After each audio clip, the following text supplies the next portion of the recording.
अमर सुहाग। एक ब्राह्मणी ब्राह्मण थे। उनके 5 बेटियां थी।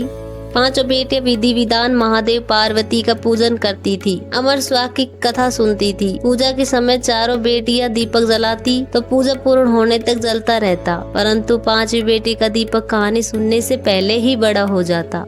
यह देखकर 5वीं बेटी को चिंता होने लगी।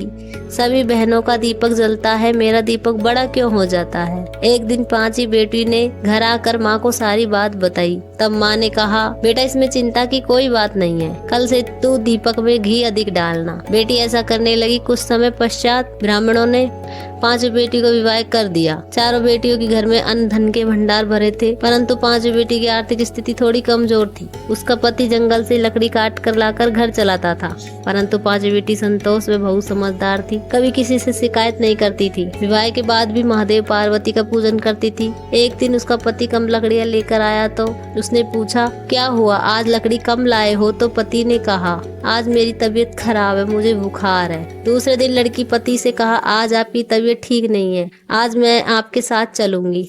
उसने सास ससुर से आज्ञा लेकर साथ चल पड़ी। जंगल में पति की तबीयत खराब हो गई और पति की मृत्यु हो गई। जंगल में अकेली थी, कोई मदद के लिए नहीं थी। पति का सिर गोद में रखकर विलाप करने लगी।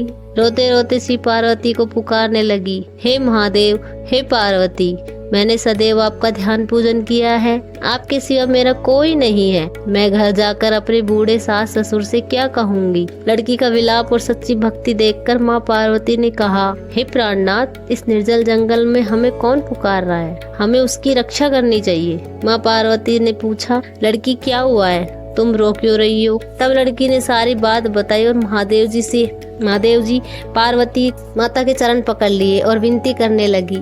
उसकी पूजा भक्ति से प्रसन्न होकर उसके पति को जीवन दान दिया और आशीर्वाद दिया कि जो भी कोई सुहागन स्त्री श्रद्धा भक्ति से अमर सुहाग की शिव पूजन कर कथा सुनेगी, वह सदैव अखंड सौभाग्यवती रहेगी। उसके सुख संपत्ति अन्न धन के भंडार सदैव भरे रहेंगे। जय जय महादेव पार्वती जी। हर हर महादेव, हर हर माँ पार्वती।